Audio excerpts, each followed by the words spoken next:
என்னுடைய பாசத்திற்கும் அன்பிற்கும் உரிய என்னுடைய அன்பு சகோதரர், எப்போது நான் எங்கே சந்தித்தாலும் சரி என் மீது அளவற்ற பாசம் கொண்ட எங்களுடைய குடும்பத்தில் ஒருவராக இருக்கின்ற அன்பு சகோதரர் திரு இயக்குனர் இமயம் பாரதி ராஜா அவர்களுடைய அன்பிற்குரிய மகன் மனோஜ். எவ்வளவோ கனவுகள், தன்னுடைய தந்தையை போல், தந்தையை விட ஒரு மிக சிறந்த ஒரு இயக்குனராக திரைப்படத்துறையிலும் சரி, அதே போன்று அவருடைய அந்த அறிவாற்றலும் சரி விளங்க வேண்டும் என்ற வகையில் அந்த இளம் வயதிலே, குறிப்பாக இயக்குனர் பாரதிராஜா அவர்கள் என்னுடைய அன்பு சகோதரர், அவர் தன்னுடைய மகனை முதல் படத்திலே, தாஜ்மஹால் என்ற படத்தில் நடிக்க வைத்து அதன் மூலம் 10க்கும் மேற்பட்ட படங்களிலே சிறப்பாக நடித்து திரைப்பதித்தவர். அவருடைய அந்த மரணம் என்பது மனம் ஏற்க மறுக்கின்றது. குறிப்பாக அதாவது 6 வயதில் இருக்கலாம், 60 வயதில் இருக்கலாம், ஆனால் 48 வயது என்பது நிச்சயமாக ஒரு மனம் ஏற்க முடியாத ஒரு விஷயம். அந்த வகையில் எவ்வளோ ஆசை கனவுகளை, வாழ்க்கையிலே லட்சியங்கள் எல்லாம் கொண்டு மனதில் தாங்கி ஒரு கடுமையான உழைப்பாக, அது நம்முடைய இயக்குனர் இமயம் மாவட்டத்திலே தன்னுடைய தந்தையாக இருந்தாலும் கூட ஒரு உதவி இயக்குனராக பணியாற்றி அதன் மூலம் ஒரு தமிழ் திரையுலகிலே ஒரு தனிப்பெரும் முத்திரை பதிக்க வேண்டும் என்ற வகையிலே அவருடைய அந்த எண்ணம், கனவு அத்தனையும் நிறைவேறுகின்ற வகையில் இருந்த சூழ்நிலையில் அதெல்லாம் சிதைந்து விட்டது என்று நினைக்கும் போது நிச்சயமாக யாராலுமே நிச்சயமாக அதை ஏற்றுக்கொள்ள முடியாது. திரைப்படத்துறைக்கு மட்டுமல்ல, என்னுடைய அன்பு சகோதரர் இயக்குனர் இமயம் பாரதிராஜா அவர்களுக்கு மிகுந்த ஒரு பேரிழப்பு.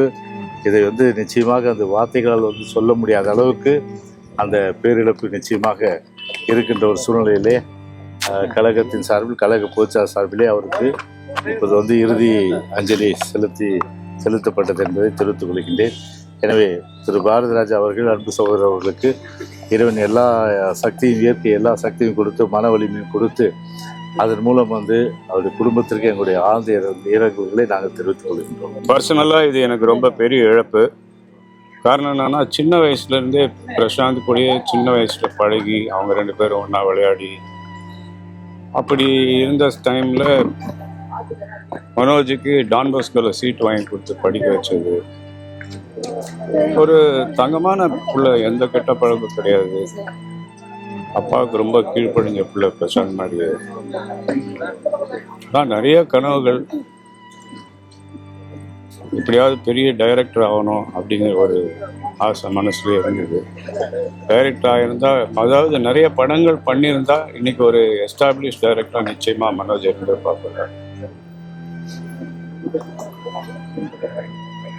அது பாரதிக்கு இந்த துயரத்தை எப்படி தாங்கிக்க முடியும்னு தெரியல. அது ஒரு தமிழ் சினிமா இண்டஸ்ட்ரியே மிகப்பெரிய இழப்பு. அவர் இழந்து வாடும் அவருடைய குடும்பத்தாருக்கும் பாரதிக்கும் என்னுடைய ஆழ்ந்த இரங்கல்கள். அவருடைய ஆத்மா சாந்தி அடைய எல்லாம் வல்ல இறைவனை வேண்டுகிறேன். பாரதிராஜா அப்படிங்கிற ஒரு இயக்குனரை தமிழ் திரையில் உள்ள எல்லா இயக்குனரும் சரி, உதவி இயக்குனரும் சரி, எல்லாருமே அவரை நாங்கள் குருவாக ஏற்றுக்கிட்ட ஒரு இயக்குனர். இன்றைக்கி அவர் வீட்டில் ஒரு இந்த இழப்புங்கிறது எங்கள் எல்லாருக்குமே எங்கள் வீட்டில் ஒரு இழப்பு மாதிரி தான். வரிச்சு தாங்கிக்கவே முடியல. பாரதிராஜா அவர்கள் தன் மகனை பெரிய ஹீரோவாக உருவாக்கணும்ட்டு தொடர்ந்து பல முயற்சி செஞ்சார். அப்போ தன் மகனோட இயக்குனராக வெற்றியடை வச்சு அழகு பார்க்கணும்னு நினச்சார். அவருக்கு அவர் பேரும் புகழ் நினச்சிட்டார். பாரதிராஜா அப்படிங்கிறது ஒரு இயக்குனராகவும் சரி, ஒரு கதாசிரியராகவும் சரி, தமிழ்நாட்டில் இயக்குனராக பாரதிராஜா அப்படி சொல்கிற அளவுக்கு அவர் அவ்வளோ புகழ்பெற்றார்.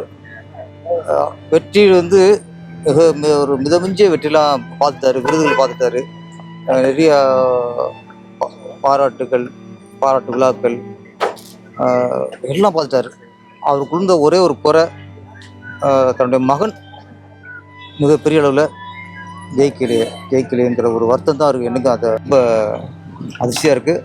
ஆக்சுவலி இன்னைக்கு காலையில் தான் வீட்டில் பார்த்து வந்தோம். போய் நான் செல்வமணி சார், பெப்சியில் நடப்பு தயாரிப்பு சங்கத்தில் சிவா சார், எல்லோரும் போய் இன்றைக்கி காலையில் தான் போய் பார்த்துட்டு ரொம்ப நேரம் ஒரு 1 hour 2 hours பேசிட்டு இருக்கோம். அப்பவும் மனோஜை பற்றி பேசினார். ஈவினிங் இந்த விஷயம் கேட்டோன்னே எங்களுக்கு ரொம்ப ஷாக் ஆயிடுச்சு. நான் காலையில் தான் பேசிட்டு வந்தோம், இன்னைக்கு இப்படி ஆகிப்போச்சு. ஆக்சுவலாக நாளைக்கு செக்அப் போக வேண்டியது. நாளைக்கு செக்அப் போக வேண்டியது. ஏற்கனவே அவருக்கு ஹார்ட்டில் கொஞ்சம் பிரச்சனை இருந்தது. இல்லை இது 1 month முறை. ஆமாம், நான் நாளைக்கு தான் அப்பாயின்மெண்ட் கொடுத்தாங்க செக்கப்புக்கு. செக்அப் பண்ணிட்டு அப்புறம் ஆப்ரேஷன் பண்ணலாங்கிறது தான் இருந்தது. நேற்று அவர்கிட்ட பேசும்போது கூட வந்து நாளைக்கு ஒரு நாள் இருக்கு, நாளைக்கு எனக்கு செக்அப் இருக்கு, ரொம்ப கான்ஃபிடென்ட்டாக சொல்லிட்டாங்க. செக்அப் அது ஒன்று எப்போங்களே இருந்தார் அவர். என்ன ஆப்ரேஷன் பண்ண வேண்டிய சூழ்நிலை, அது செக்அப் பண்ணிட்டு ஆப்ரேஷன் எப்போங்கிறத நாளைக்கு தெரிய வேண்டியது. ஆனால் இன்றைக்கி திடீர்னு இந்த மாதிரி எதிர்பார்க்கணும், அவனுக்கு கொஞ்சம் ஹார்ட்டில் பிரச்சனை இருக்குது, நாளைக்கு செக்அப் இருக்கும் காலைல சொன்னார். இன்றைக்கி சாயந்தரம் இப்படி திடீர்னு இப்படி ஒரு ஏற்படும் நினைக்கல. எங்களுக்கு பாரதிராஜா சாருக்கு எப்படி தைரியம் சொல்கிறது, எப்படி ஆறுதல் சொல்கிறது அப்படிங்கிறது எப்படி இல்லை. என்னென்னா எப்போவுமே நம்ம பிள்ளைகளுக்கு கொல்லி வர நிலைமை எந்த தகப்பனுக்கும் தாய்க்கும் வரக்கூடாது. அதுதான் உலகத்தில் மிகப்பெரிய சோதனை மனிதனுக்கும், டைரக்டருக்கும், துணையாக இருக்கும், குடும்பத்திற்கும், எல்லாருக்கும் எல்லாம் தைரியமாக இருக்கணும். ஆண்டவன் தான் உங்களுக்கு தைரியத்தை கொடுக்கணும். 48 வயசில் போக வேண்டியது அப்படின்றப்ப நமக்கே பதறுது. எனக்கு என்னென்னா, நான் வந்து சென்னையில் வந்து 2000 வரும்போது என்னுடைய நிகழ்ச்சியை பார்த்துட்டு உலகத்திலேயே என்னுடைய முதல் ரசிகன் ஒரு நடிகர் இவர் தான். அவரே ஃபோன் பண்ணி ஒரு பெரிய ஆச்சரியத்தை கொடுத்தாரு. பாரதிராஜா சாருடைய பையன் பேசுகிறார் அப்படின்னு. யார் கேட்டாலும் சொல்லணும், உலகத்திலே உன்னுடைய நடிகர்களில் முதல் ரசிகன் நான் தான்டா அப்படின்னு ஒரு 3/4 மணி நேரம் பேசினார். அப்போ இருந்து இப்போ வரையும் அவ்வளோ ஒரு குடும்ப ரீதியான நட்பு. என்னை எப்போ ஃபோன் பண்ணாலும் கடவுளே அப்படின்பாரு, என் சிஸ்டர் தெய்வமே அப்படின்பாரு. இதில் என்னென்னா, ஒவ்வொரு முறையும் பார்க்கும்போதும் என் மிஸ்ஸஸ்ட்டு அவர் சொல்கிறது, ஒரு தடவையாவது மதுரை ஸ்டைலில் எனக்கு சாப்பாடு செஞ்சு கொடுமா, அவன் கையால் சாப்பிடணும், நாட்டுக்கோழி குழம்பு, மட்டன் சுக்காலாம் சாப்பிடணும், எப்போ தான் எனக்கு சமைச்சு கொடுக்க போகிறேன், திருமண் படம் ஷூட்டிங் எப்போயும் கூட கேட்டார். ஒவ்வொரு முறையும் என்ன என்னை வீட்டுக்கு வாங்கினேன், எப்போ வந்தாலும் பண்ணி கொடுக்குறோம் சொன்னோம்.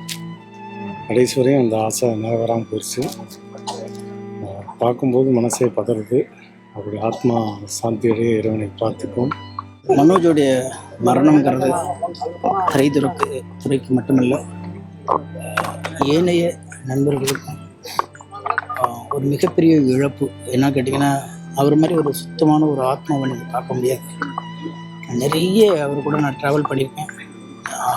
ஒரு வெள்ளந்தியான அன்புக்கு சொந்தக்காரர்.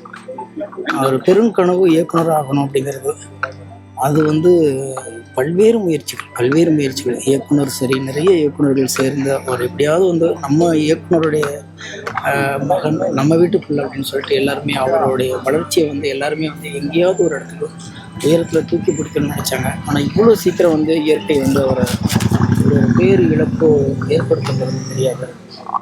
எந்த வார்த்தை சொல்லியுமே அதை வந்து சரி செய்ய முடியாத ஒரு மரணமாக இருக்குது.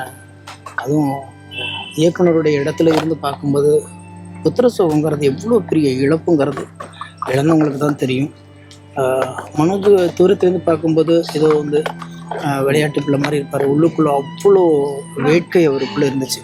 ஏதாவது ஒரு வகையில் வந்து அப்பாவுடைய பேர் எந்த வகையிலுமே நம்ம வந்து எடுத்துடாமல் அடுத்த கட்டத்துக்கு வந்துடணும்.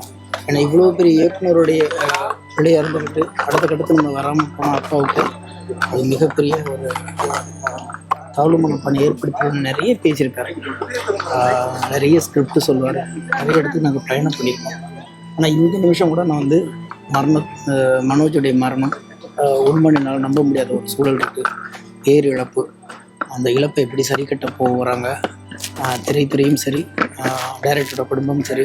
டைரக்டர் குடும்பம் வந்து இன்றைக்கி திரைத்துறையில் எல்லாரும் அவரை முன்னவராக வைத்து அவரை ஃபாலோ பண்ணுற எத்தனை பேர் தன் வீட்டில் தன்னோட சகோதரன், தன்னுடைய மகன், தனக்கு இணையான ஒருவன் நம்மக்கிட்ட இல்லைங்கிற ஒரு மிகப்பெரிய துயரத்தில் இருக்கிறாங்க. இந்த துயரத்துலேருந்து பாரதிராஜா சார் தான் மீண்டு வரணும். அதுக்கு எல்லாம் வல்ல இறைவனை நம்ம எல்லாரும் வேண்டிக்கணும். ஆனால் அவர் இந்த வயதுலேயும் அவ்வளோ உழைத்துட்டு இருக்காரு. அந்த உழைப்பு எல்லாமே தன் பிள்ளைக்கு சொல்லுவார். அவனுக்கு ஒரு குழந்தை மாதிரியே பார்ப்பார். இவ்வளோ கல்யாணம் ஆகி குழந்தை பிறந்ததுக்கு பிறகு கூட மனோஜை வந்து ஒரு குழந்தை மாதிரியே டைரக்டர் பார்ப்பார். அந்த மனிதருடைய மனநிலை என்னன்னு விவரிக்க முடியாத ஒரு இழப்பாக இருக்கிறது. அதே மனநிலை தான் என்னை போன்றவர்களுக்கும் இருக்கிறது. எல்லா வல்ல இறைவன் அவருடைய ஆத்மா சாந்தி அடைய வேண்டும் என்று வேண்டிக்கொள்கிறேன். இந்த இழப்பை பற்றி என்ன சொல்ல முடியும்? அந்த இழப்பு எனக்கும் உண்டு. வாழ்நாளில் ஒரு பிள்ளைய தகப்பருந்து இழப்பது எவ்வளோ கொடுமையானது இந்த உலகத்தில். அதுக்கு மேலே ஒரு துக்கமே இல்லைன்னு சொல்லுவாங்க. அப்படி ஒரு துக்கமான ஒரு சம்பவம் இது. கூட பிறந்த ஒரு தம்பியை இழந்து நிற்கிறேன். அந்த தான் என்னால் சொல்ல முடியும். ஏன்னா அந்த அளவுக்கு ஒரு குடும்பத்திலையும் உறவுலையும் நான் பங்கு கொண்டவன். ஈடு செய்ய முடியாத அந்த இழப்பில் நான் துடித்திருக்கின்றேன். நீ அவர் துடிக்கிறார். பார்க்க உங்களோட வேதனையோடு என்னுடைய வேதனையை பகிர்ந்து கொள்கின்றேன். அன்வட் பாரதி ராஜாவுடைய உடல் இப்போ நீலாங்கரை கட்டிச் செல்லப்படுகிறது. இன்று இரவு முதல் நாளை மதியம் 3 மணி வரை இறுதி அஞ்சலி செலுத்துறதுக்கு வந்து நீலாங்கரையிலே அவருடைய உடல் வைக்கப்பட்டிருக்கும். அதுக்கு பின்னால் 4 மணிக்கு பெசன் நகரில் வந்து கிரிமேஷன் நடைபெற இருக்கிறது. அவருக்கு இறுதி அஞ்சலி செலுத்த நினைக்கிறவங்க எல்லாரும் அன்பு கூர்ந்து நீலாங்கரைக்கு வந்து விடுமாறு அன்போடு வேண்டிக்